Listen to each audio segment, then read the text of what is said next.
Welcome back to Apple Addiction.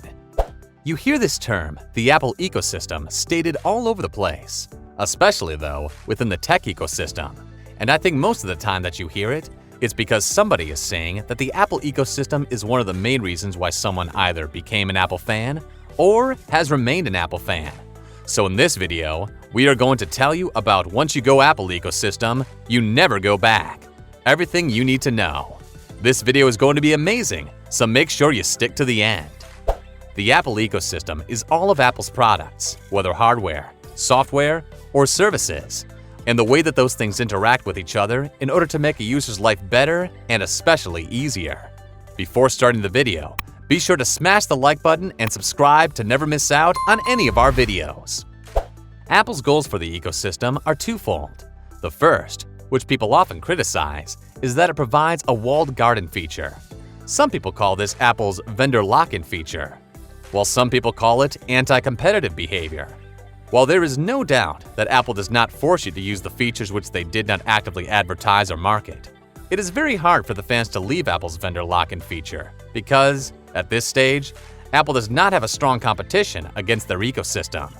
While some companies provide a fraction of their features and do cross-platform like Gmail for email, Telegram for messaging, Zoom for meetings, no one builds the entire stack as Apple does. The second is to provide a user experience that is better when you have more and more Apple products. Tim Cook went on to defend how Apple's ecosystem manages to save iPhone security from breaking up.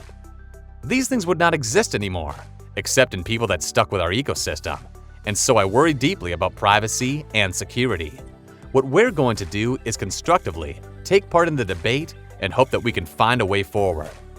As I said, there are good parts of the regulation, like there are parts of the DSA that are right on.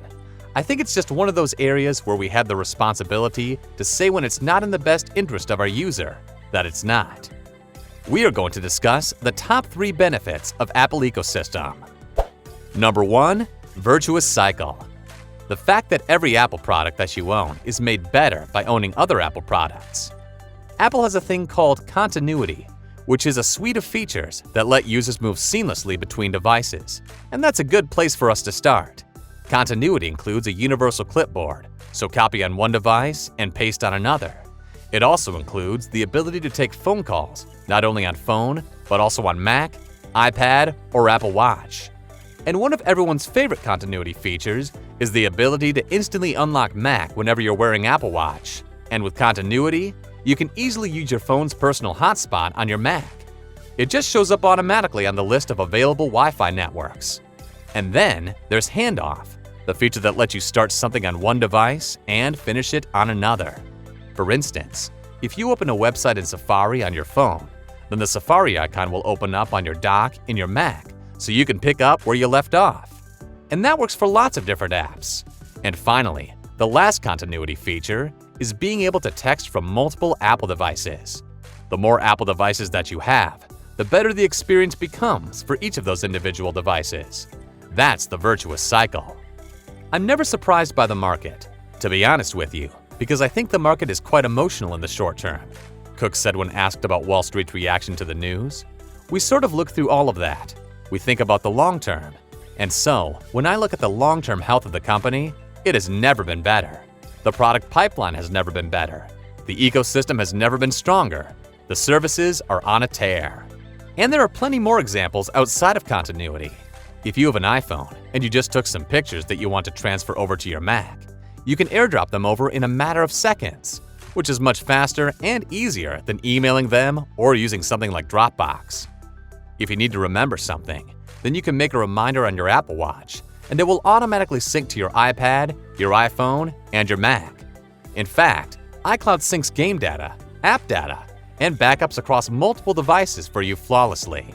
And again, if you have an iPhone and I just buy some AirPods or a HomePad, then you can take advantage of a one-tap setup thanks to Apple's proprietary chips, which makes it much easier than logging into one or several different accounts.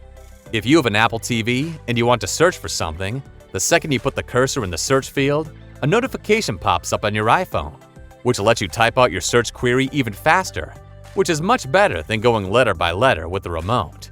If you just took some photos or videos on your iPhone and you want to see what they look like on your big screen TV, well, they're already there because photos sync automatically across all your devices, including the Apple TV, which is much more convenient and proactive than using even AirPlay or something like Chromecast. The list goes on, but I think you pretty much get the idea. Number 2. Centralization. The notion is that dealing with one company whenever possible is always easier than dealing with multiple companies. So, let's move on to another convenient aspect of being in the Apple ecosystem, which is centralization. Take support, for instance. If you have all your devices from one manufacturer, that's one place you need to go whenever you need help. On the other hand, if you have 7 devices from 7 different manufacturers, for instance, that's 7 different places that you need to go whenever you get into trouble. And by the way, those places don't talk to each other.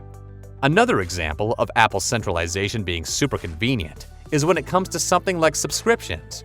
Because if you manage your cloud subscription, your music subscription, and your Hulu subscription, among other subscriptions in your Apple account, then you have one place to go, literally one page to view, cancel, or manage those subscriptions, which definitely beats out having to log into multiple places or maybe not even remembering all the subscriptions that you have.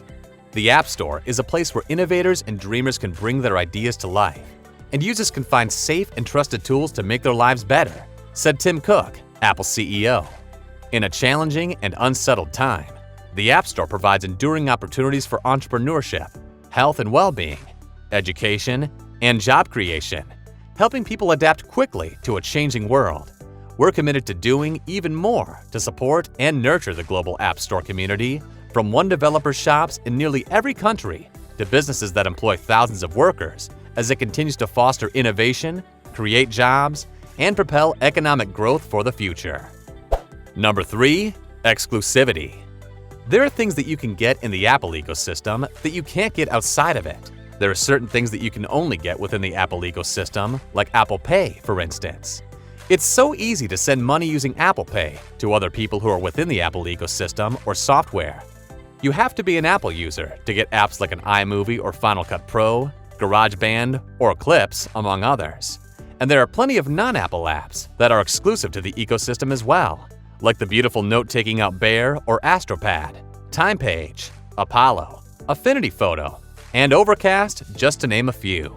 Apple Music subscribers definitely get access to exclusives, and you can't find cheaper 4K movie pricing outside the Apple ecosystem. And let's not forget about Apple stores. Google, Samsung, Dell don't have physical retail presences that can match Apple's, which means they can't do things like offer free classes to their customers. I'm a great believer in the power of technology to help people. We approach the future with great humility because we know we can't predict it. I'm not one of those people that can say I can see 20 years out or 30 years out and tell you what is going to happen. I really don't believe anyone can. We approach it with great humility. I get excited about AR because I see it as a technology that can enhance life in a broad way. We've been working on AR first with our iPhones and iPads, and later we'll see where that goes in terms of our products. The key thing is that it can enrich people's lives, Cook said. Let us know your opinion in the comments section below.